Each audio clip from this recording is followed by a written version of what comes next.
Hola, ¿qué tal? Su servidor Daniel Espinosa Licón, magistrado presidente del Supremo Tribunal de Justicia y del Consejo de la Judicatura del Estado de Jalisco. En esta ocasión, para hablar del reto de justicia digital en Jalisco, para lo cual les informo que el 1 de enero del año 2021, que yo asumo como presidente, tengo el reto importante de buscar la innovación tecnológica de la justicia para eficientarla, es decir, hacerla más rápida, pero también para hacerla más eficaz y eficiente, que son los aspectos o los parámetros que a mí me mueven a mejorar la justicia. Para ello, encuentro 3 retos que me llevan a trabajar. En un primer momento, el primer reto que yo encuentro es el normativo. Es decir, la ley me permite, la ley me autoriza a tener justicia digital. Y con esto de justicia digital, ¿a qué me estoy refiriendo? Bueno, pues no tener expedientes físicos en papel que se costuran o se cosen, llega un escrito, un acuerdo y se cosen. Otro escrito, otro acuerdo y se cosen. Y se van entresellando, foliando y rubricando. Es decir, se van enumerando y se le pone una rúbrica o anterrúbrica del servidor público que recibió el escrito y dictó el acuerdo para darle con esto certeza al expediente que poco a poco se va costurando. Esto, desde 1823, Jeremy Bentham hablaba que así se formaban los expedientes. Al día de hoy encontramos que seguimos trabajando de esa misma manera. Mi reto es quitarnos esos expedientes físicos y generar, entonces, que haya expedientes digitales. Es decir, que todo se genere en un software y en un servidor y que ahí esté resguardado el expediente. Pero también que las partes tengan la oportunidad de, a través de un teléfono celular, tablet, iPad, computadora o cualquier dispositivo electrónico, se puedan presentar escritos, promociones o peticiones al juzgado y que el juzgado, cuando dicte el acuerdo, la resolución o la sentencia correspondiente, en la misma ruta o la misma vía, es decir, que notifique a través del dispositivo que fue utilizado, si fue WhatsApp, si fue correo electrónico o el mismo dispositivo con una app especial donde sirvió para enviar la promoción, pero también para recibir el acuerdo. Para todo esto, entonces, no teníamos un dispositivo legal o un artículo o ley que nos autorizara a realizar esto. Es verdad que en materia penal, el Código Nacional de Procedimientos Penales regula la posibilidad de tener un expediente electrónico. De hecho, refiere que cuando audiencias, diligencias, sentencias o resoluciones se encuentren resguardadas de manera digital, el mismo sistema o el servidor público puede entregar copias auténticas, autenticar esa copia. Y esta figura también se encuentra regulada en el Código de Comercio, es decir, para juicios mercantiles orales también existirá la posibilidad de hacerlo con esta ruta. Pero no lo encontramos en materia familiar, en materia civil y en materia penal tradicional.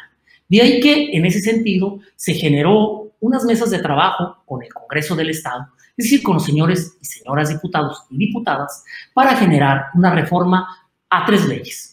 La Ley de Firma Electrónica Avanzada del Estado de Jalisco y sus municipios, que regulaban la posibilidad de firmar electrónicamente solamente actos jurídicos y expresamente no regulaba la posibilidad de que se hicieran actuaciones judiciales. De manera tal que la reforma que se generó al artículo 3 y al artículo 8 de esta ley fue para dar lugar a que la firma electrónica se utilizara como un instrumento para suscribir actuaciones, pero también para suscribir escritos, peticiones para los usuarios, litigantes y justiciables. De ahí que esta reforma al artículo 3 y el artículo 8 nos dio la posibilidad de utilizar la firma electrónica. Es decir, yo voy a enviar un escrito, pero tengo que firmarla. Y no teníamos regulada la firma electrónica en las actuaciones judiciales. De ahí que era necesaria esa reforma. Luego, formar un expediente digital que ya no sea en hoja de papel físico, como les dije, costurada o cosida, acuerdos, promociones, sentencias, entreselladas y rubricadas, sino que todo esté en un expediente digitalizado. Para ello se generó entonces una reforma a la Ley Orgánica del Poder Judicial del Estado, pero también a la Constitución Política del Estado de Jalisco. Con estas reformas a estas 2 leyes nos generan entonces el marco normativo, es decir, la ley, la norma que nos autoriza a poder trabajar con expedientes digitales. es decir, dar lugar a desaparecer poco a poco los expedientes físicos y que de manera digital se guarde un expediente completito, desde la presentación de la demanda, sus pruebas, la contestación, emplazamientos, notificaciones, acuerdos, audiencias, todo se esté guardando de manera digital. Estas reformas que se trabajaron tanto por el Poder Judicial en conjunto con el Congreso del Estado, pues creo que nos dieron la posibilidad entonces de tener el marco normativo adecuado para generar este proceso. Hay quienes aducen que necesitábamos reformar también el Código de Procedimientos Civiles. Tenemos una limitante como Estado. A partir de una reforma generada a la Constitución Política de los Estados Unidos Mexicanos, se quitó la posibilidad que las legislaciones estatales regulen en materia procesal civil y procesal familiar, dado a que esta facultad ahora es exclusiva del Congreso de la Unión. De hecho, desde marzo del 2018 debió haber existido un Código Procesal Civil y un Código Procesal Familiar, pero el Congreso de la Unión no cumplió con su obligación. Así que la Suprema Corte de Justicia de la Nación obliga al Congreso de la Unión y le pone como límite diciembre de este año para generar entonces estos códigos procesal civil y procesal familiar que tendrá vigencia o aplicación a lo largo y ancho de la República Mexicana. Al no tener esa posibilidad ya de generar reformas en el Código Procesal Civil, es que el Congreso del Estado no podía, sin facultad normativa, generar modificaciones a ello. De ahí que con las 3 reformas a las leyes que ya les mencioné, Ley de Firma Electrónica Avanzada del Estado de Jalisco, la Ley Orgánica del Poder Judicial y la Constitución Política del Estado de Jalisco, era suficiente para efecto de poder tener todo el expediente digital y la firma electrónica, que son las bases, los cimientos para poder tener una justicia digital. Así que si diligencias, medios de prueba, actuaciones y sentencias se pueden dictar de manera digital y firmar, pues igual manera se podrán notificar y hacer llegar a las partes todos los registros digitales que conforman un expediente digital y quitarnos así este expediente. Ese era el primer reto que nos pusimos a trabajar en conjunto con los señores diputados, con las señoras diputadas. Otro reto que teníamos era el comprar implementos tecnológicos. No es comprar solamente computadoras y un software, sino realmente era tener software y servidores, hardware, equipo tecnológico costoso del cual el Poder Judicial carece de recursos para poder adquirirlos. Por ello, se buscó ayuda, apoyo de la CONATRIP, Comisión Nacional de Tribunales Superiores de Justicia, quien en una forma de coadyuvar con el Poder Judicial del Estado de Jalisco ante la Embajada de los Estados Unidos de Norteamérica y a través de los recursos de Plan Mérida es que se decide apoyar al Estado de Jalisco con hasta $5 millones en equipo, en lo cual nos dotan de tecnología como equipos de videoconferencia y telepresencia para dotar así a todos los juzgados que existen en el Estado de Jalisco. Tenemos 12 distritos. En los 12 distritos se está instalando equipo tecnológico para que las audiencias que se desarrollen por desahogo de pruebas, notificaciones, juicios completos, se puedan llevar a cabo a través de la herramienta de videoconferencia. Y en ese sentido, se está en el proceso de instalación a lo largo y ancho del Estado de Jalisco del equipo donado por la Embajada. Pero también dentro del equipo donado llegó los software respectivos y los servidores, que estamos en el proceso de instalación. Instalar todo este equipo, pasaríamos al proceso que es el de capacitar a todos los operadores de justicia. Es decir, tendríamos que capacitar auxiliares, actuarios, notificadores, secretarios, jueces y magistrados para que aprendan a utilizar este equipo y comenzar entonces a utilizar tanto el equipo tecnológico como el expediente digital. En una primera fase que ya se trabajó en el Supremo Tribunal de Justicia, estaríamos trabajando con un buzón electrónico que, a propósito de una reforma a la Ley Federal del Trabajo y a la Constitución Política de los Estados Unidos Mexicanos, a partir del 1 de mayo de 2022, todos los poderes judiciales de los estados también se harán cargo de la justicia laboral. En el estado de Jalisco comenzaríamos entonces el 1 de mayo con tribunales laborales. Esta ley, también innovativa, regula la posibilidad de expedientes digitales y de un buzón electrónico.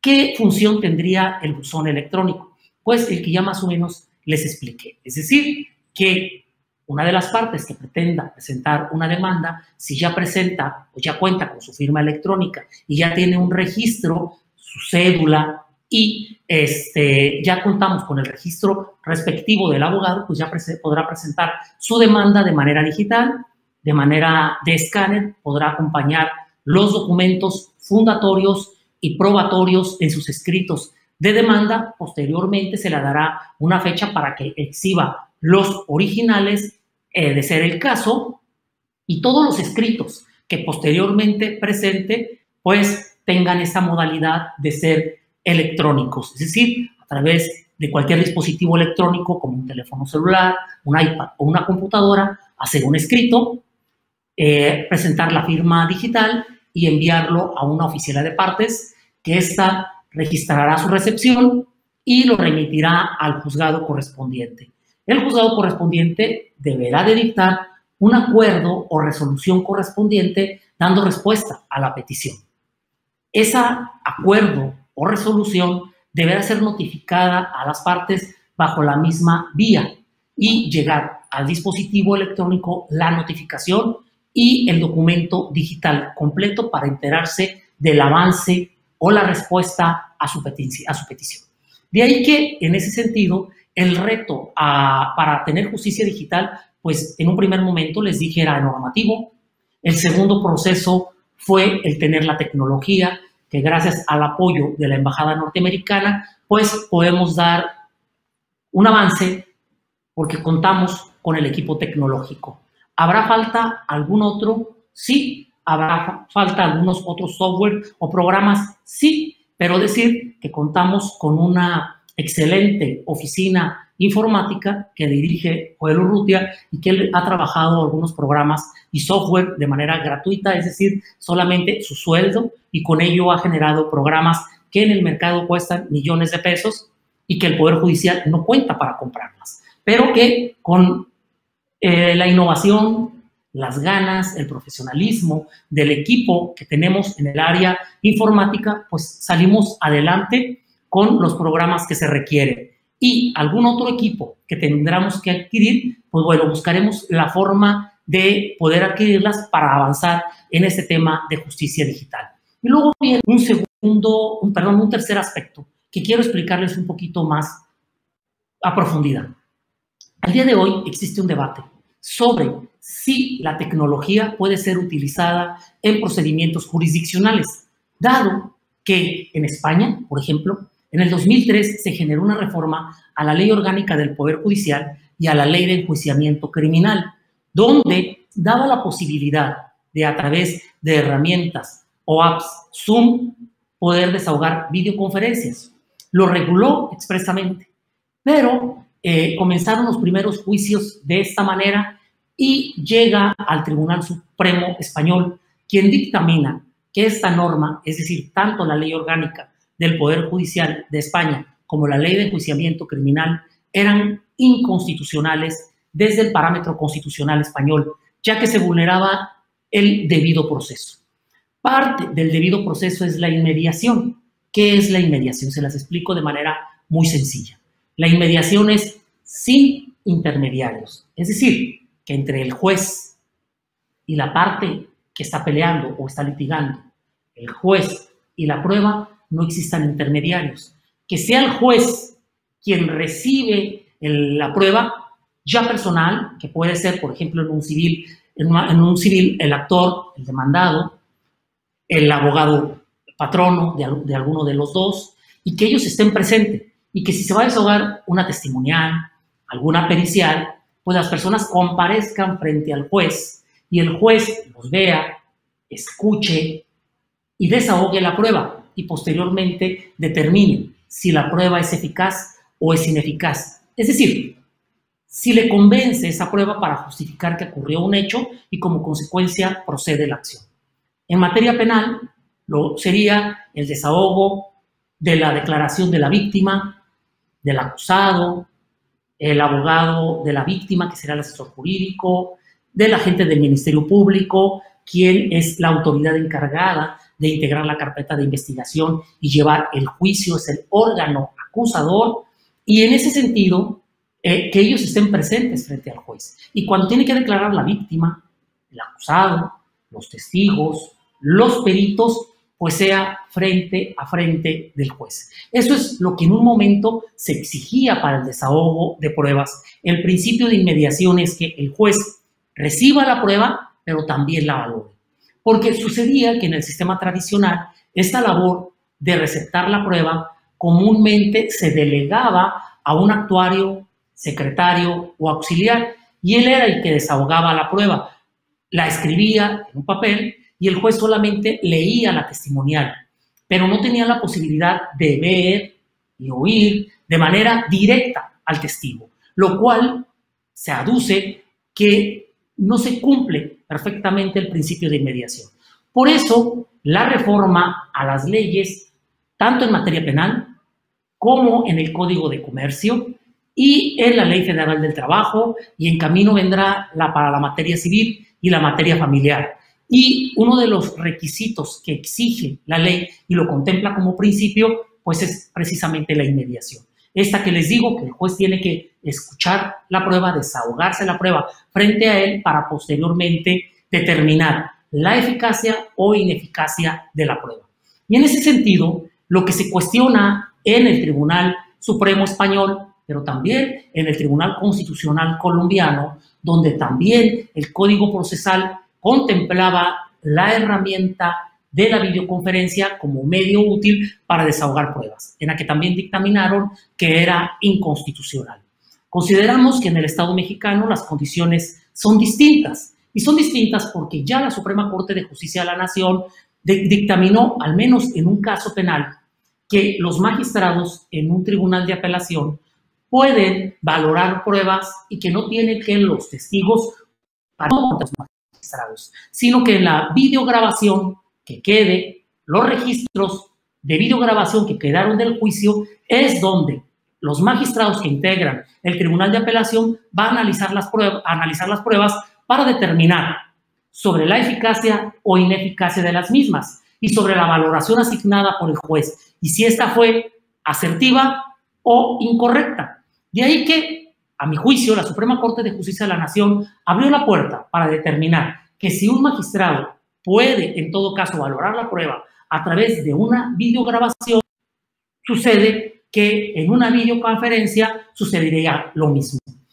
Hay una tesis de la Suprema Corte de Justicia de la Nación que determina la importancia de que el juez analice el lenguaje paralingüístico. ¿Qué es esto? Bueno, que yo tenga la posibilidad de ver al testigo frente a frente su nerviosismo, seguridad, titubeo, cadencia de voz, lenguaje corporal. Si bien eso es importante, no es determinante para decidir si el testigo está diciendo la verdad o está. Esto a través de algunas teorías, sobre todo italianas, de razonamiento probatorio, se determina que el juzgador, para determinar sobre si una de las partes está diciendo la verdad, tiene que sustentarse con otros medios de prueba, ya sean pruebas personales, es decir, testigos, peritos o pruebas reales, que pueden ser documentos, evidencias que se encuentren en el lugar del hecho o el lugar del hallazgo. Y si todos este conjunto de pruebas corroboran la versión, por ejemplo, en materia penal, corroboran el dicho de la víctima o corroboran el dicho del acusado, pues tomando en consideración eso es que el tribunal deberá de resolver y no propiamente por el lenguaje paralingüístico de un testigo. Ello tomando en consideración que yo cuando vaya a un tribunal puedo estar nervioso. ¿Por qué? Porque desconozco el entorno de un juzgado, porque sé que estoy frente a 3 jueces, porque sé que a mi lado tengo al Ministerio Público y a la defensa y cualquiera de ellos me puede hacer preguntas. Y ese contexto y ese entorno me puede poner nervioso. y no forzosamente puedo llegar a concluir que estoy mintiendo. De ahí que en eso considero que en el Estado mexicano, al menos el debate en torno a si con el uso de una videoconferencia se cumple o no con el debido proceso, a mi juicio está superado. Sobre todo, porque la Corte Interamericana de Derechos regula también esta posibilidad en su reglamento. En el artículo 51.11 regula la posibilidad de que medios de prueba se desahoguen a través de videoconferencia. Si un tribunal de orden internacional y que tiene jurisdicción sobre el Estado mexicano ha utilizado esta herramienta para desahogar determinados medios de prueba, decir por qué el Estado mexicano no estamos en esa posibilidad. Yo creo que el debate que al día de hoy existe todavía en torno a si se cumple o no la inmediación como parte del debido proceso en el uso de una herramienta de videoconferencia, creo que debe estar superado. Sobre todo porque los códigos regulan al día de hoy la posibilidad de recabar pruebas digitales, tales como audios, videos, fotografías, comunicaciones privadas. Si esto se reconoce ya expresamente, yo creo que es infructuoso el debate en torno a que si es legal o no que un juez desahogue pruebas a través del uso de la tecnología como pudiera ser la videoconferencia. Sobre todo porque les digo que en el Código Nacional de Procedimientos Penales, una legislación vanguardista, en su artículo 51 y 450, regula la posibilidad del desahogo de medios de prueba a través de esta herramienta. El proyecto de legislación para la República Mexicana en materia civil y familiar también regula esta posibilidad. Y leyes que ya se encuentran vigentes, como la reforma al Código de Comercio y a la Ley Federal del Trabajo, prevén la posibilidad de uso de la tecnología como herramienta que sirva para eficientar la labor en el quehacer de la justicia. De ahí que ahora el último aspecto que me queda por mencionarles, y el más importante, es el tema de la voluntad. Es decir, que entendamos que la tecnología llegó para quedarse. Frente a una pandemia que nos agarró de sorpresa en todo el mundo y que no estábamos preparados, muchas instituciones, y en este caso el Poder Judicial del Estado de Jalisco, porque no teníamos la tecnología, sirvió la pandemia como un motor de cambio. Es decir, fue la problemática la que nos impulsó a tener una visión. ¿Cuál es nuestra problemática en el Poder Judicial? Pues que no utilizamos la tecnología como una herramienta eficaz y eficiente para avanzar en justicia, pero también nos sirve para hacer una justicia más eficiente, es decir, que la respuesta satisfaga las necesidades de las partes. Y con esto acotemos tiempos en el desahogo de pruebas, en las notificaciones o emplazamientos que se les tengan que hacer a las partes. De ahí que yo estoy convencido que la tecnología es una herramienta útil en la impartición de justicia y por tanto debemos de convencer a todos quienes formamos parte del Poder Judicial que tenemos que utilizar la herramienta tecnológica porque es útil para hacer una justicia eficaz y eficiente.